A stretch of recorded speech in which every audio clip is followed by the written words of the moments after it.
നിരായുധീകരണത്തിന് Hamas സമ്മതമറിയിച്ചു എന്ന റിപ്പോർട്ടുകൾ കഴിഞ്ഞ ദിവസങ്ങളിലാണ് പുറത്തുവന്നത്. ഇതോടെ അമേരിക്കൻ പ്രസിഡന്റ് ഡൊണാൾഡ് ട്രംപിന്റെ നേതൃത്വത്തിൽ ഏർപ്പെട്ട കരാർ സമ്പൂർണ്ണമായി നടപ്പിലാക്കപ്പെടുമെന്ന പ്രതീക്ഷകളും ഉയർന്നിട്ടുണ്ട്.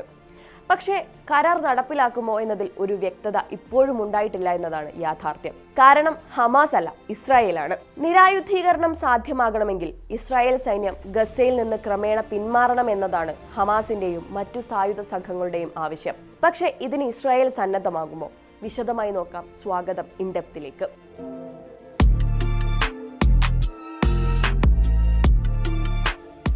ഇസ്രായേലിന്റെ പിന്മാറ്റത്തിന് പകരമായി നിരായുധീകരണം എന്നതാണ് ഹമാസിന്റെ നിലപാട്.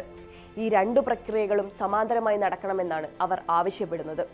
പക്ഷേ ഇസ്രായേൽ പറയുന്നത് ഹമാസിന്റെ നിരായുധീകരണം യാഥാർത്ഥ്യമായി എന്ന് ഇസ്രായേലിന് ബോധ്യമാകുന്നത് വരെ പിന്മാറില്ല എന്നാണ്.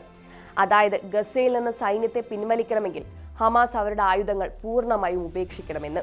ഈ രണ്ട് നിലപാടുകളും ഒത്തുപോകുന്നതല്ലാത്തതിനാൽ എന്താകും കരാറിന്റെ ഭാവി എന്ന ആശങ്കയാണ് ഇപ്പോൾ ഉയരുന്നത്. സംഗതി ലളിതമാണ്.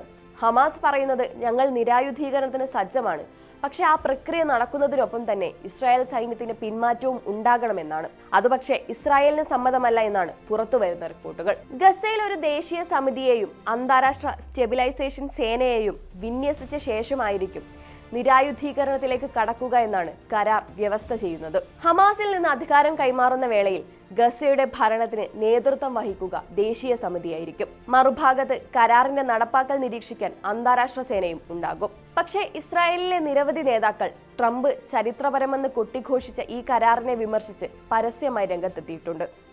തീവ്ര വലതുപക്ഷ നേതാവും ഇസ്രായേലിന്റെ ദേശീയ സുരക്ഷാ മന്ത്രിയുമായ ഇറ്റമർ ബെൻഗ്വിർ ഈ കരാറിനെ അസ്വീകാര്യമെന്നാണ് വിശേഷിപ്പിച്ചത്. ഹമാസിനെതിരായ സൈനിക നടപടികൾ അവസാനിപ്പിക്കുന്നത് അവർക്ക് വീണ്ടും സംഘടിക്കാൻ അവസരം നൽകുമെന്നാണ് അദ്ദേഹത്തിന്റെ വാദം.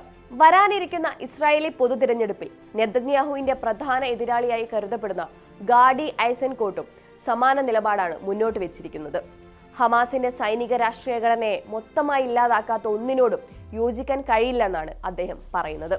ഈ നേതാക്കളൊക്കെ ഇങ്ങനെയൊരു നിലപാട് സ്വീകരിച്ചിരിക്കെ ബെന്യാമിൻ നെതന്യാഹുവിനും മറ്റൊരു തീരുമാനം കൈക്കൊള്ളാൻ സാധിക്കില്ല എന്നാണ് നിരീക്ഷകർ ചൂണ്ടിക്കാട്ടുന്നത്. പ്രത്യേകിച്ചും തിരഞ്ഞെടുപ്പ് അടുത്തിരിക്കെ. ഇനിയിപ്പോൾ ഗസയിൽ നിന്ന് സൈന്യത്തെ പിൻവലിക്കാൻ തീരുമാനിച്ചാൽ ഇസ്രായേലിലെ വലതുപക്ഷം തനിക്കെതിരാകുമോ എന്ന ഭയവും നെതന്യാഹുവിനുണ്ടാകും. അതേസമയം കരാർ നടപ്പിലാക്കാൻ ട്രംപ് ഭരണകൂടം നെതന്യാഹുവിനുമേൽ സമ്മർദ്ദം ചെലുത്തുന്നുണ്ട്. ഇസ്രായേൽ കരാർ പാലിക്കുമെന്ന് പ്രതീക്ഷിക്കുന്നതായി US ഉദ്യോഗസ്ഥർ ഇസ്രായേലിനെ അറിയിച്ചിട്ടുണ്ട് എന്നാണ് റിപ്പോർട്ട്. എന്നാൽ ആ സമ്മർദ്ദത്തിന് നെതന്യാഹു വഴങ്ങുമോ എന്നതാണ് ഇനി അറിയേണ്ടത്. അത് കരാറിന്റെ മുന്നോട്ടു പോക്കിനെ ഏറെ സ്വാധീനിക്കുന്ന തീരുമാനമായതിനാൽ ലോകം മുഴുവൻ ഉറ്റുനോക്കുകയാണ്.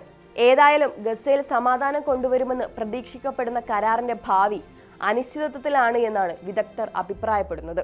ഇസ്രായേൽ ഇതുവരെ കരാറിനെ തള്ളുകയോ കൊള്ളുകയോ ചെയ്തിട്ടില്ല. പക്ഷേ രണ്ട് കക്ഷികളും രണ്ടു തട്ടിലായി തുടരുന്ന സാഹചര്യത്തിൽ കരാർ വെറും പേപ്പറിൽ മാത്രമായി ഒതുങ്ങുമോ എന്ന ആശങ്കയും ഉയരുന്നുണ്ട്.